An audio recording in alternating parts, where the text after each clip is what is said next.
আসসালামু আলাইকুম এভরিওয়ান, চলে এসেছি সতেজ পাতা থেকে। আজকে আমি শেয়ার করছি সুজির রসগোল্লা। যার জন্য নিয়ে নিচ্ছি একটি প্যান, দিয়ে দিলাম 1 কাপ দুধ।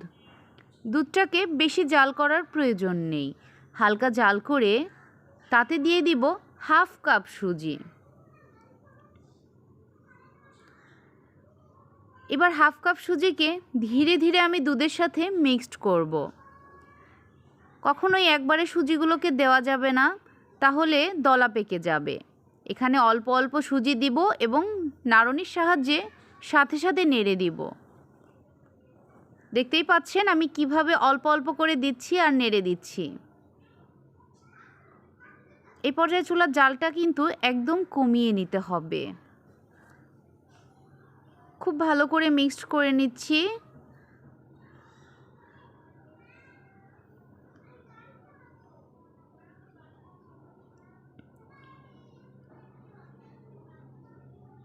এবার আমি দিয়ে দিব এতে চিনি। চিনিটা দেওয়ার পরে দেখা যাবে চিনি থেকে পানি ছেড়ে দিয়েছে। এবার এই সুজিগুলোকে আবার পুনরায় ভালোভাবে মিক্সড করে নিব চিনির সাথে।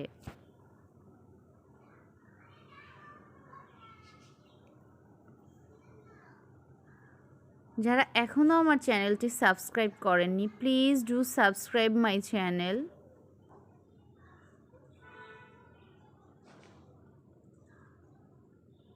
সুজির সাথে আমার চিনিটা মেলানো হয়ে গিয়েছে। দেখতেই পাচ্ছেন তলানিটা একটু একটু লেগে আসছে। এখন দিয়ে দিব আমি 1 চামচ ঘি, যাতে করে তলানিটা লেগে না যায় এবং সুজিতে খুব সুন্দর একটা ফ্লেভার আসে। দিয়ে দিচ্ছি 1 চামচ ঘি। ঘিটা দিয়ে আবারও পুনরায় খুব ভালোভাবে মিক্সড করতে হবে, যাতে করে কিনা ঘিটা সম্পূর্ণ ডোতে মিশে যায়। দেখতেই পাচ্ছেন আমার ডোটা কত সুন্দর নরম এবং সফট হয়েছে। ডোটা কিন্তু নরম নরম রাখতে হবে, তাহলে আপনার মিষ্টিটা অনেক নরম হবে, স্পঞ্জি হবে। যেহেতু সুজিটা অনেক আঠালো, ঠান্ডা হওয়ার পরে আরও একটু আঠা হয়ে যাবে। এই জন্য আমাদেরকে একটু নরম থাকা অবস্থায় সুজিটাকে নামাতে হবে। আমার ডো হয়ে গিয়েছে। চুলার জালটাকে আমি বন্ধ করে দিয়েছি। এই পর্যায়ে তৈরি করে নিচ্ছি শিরা, যার জন্য নিচ্ছি 1 কাপ চিনি, সাথে 1.5 কাপ পানি। 1 কাপ চিনির জন্য 1.5 কাপ পানি যথেষ্ট, চাইলে আরেকটু বাড়িয়ে দিতে পারেন। নাড়নি দিয়ে নেড়ে নিচ্ছি। দিয়ে দিলাম 2টো তেজপাতা, আরও দিয়ে দিলাম 2টো এলাচ। এবার দিয়ে দিচ্ছি 1 চিমটি লবণ। চাইলে আপনারা এটি স্কিপ করতে পারেন। নাড়নি দিয়ে নাড়ছি যতক্ষণ পর্যন্ত চিনিটা না গলছে। আমার পানিটা ফুটে এসেছে, আমার শিরা তৈরি করা হয়ে গিয়েছে। এবার আমি আমার বানিয়ে রাখা ডোটাকে খুব ভালোভাবে মথে নিব। এই পর্যায়ে আপনার হাতে যেভাবে সয় গরমটা, সেই পরিমাণ করে আপনাকে ডোটা মথে নিতে হবে। ডোটা গরম গরমই আপনাকে মথে নিতে হবে। এবার আমি মিষ্টির শেপ তৈরি করে নিচ্ছি। আমি ছোট ছোট বল বল শেপ করে মিষ্টিগুলো তৈরি করে নিলাম। সবগুলো শেপ দিয়ে ফিরছি।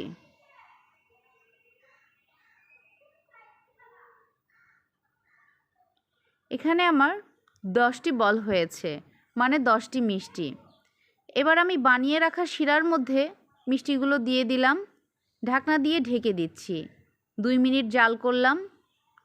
জাল করার পরে ঢাকনা তুলে একটু নাড়ানি দিয়ে নেড়ে দিলাম।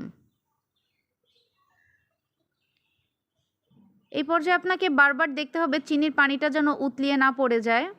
এই জন্য বারবার আপনাকে ঢাকনা দিয়ে ঢেকে দিতে হবে এবং একটু পরপরেই ঢাকনাটা তুলে দেখতে হবে।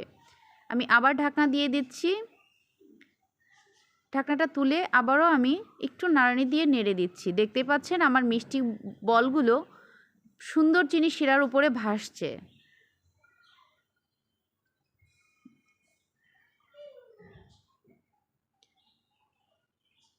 এই পর্যায়ে আমি আরও একবার ঢাকনা দিয়ে ঢেকে দিব।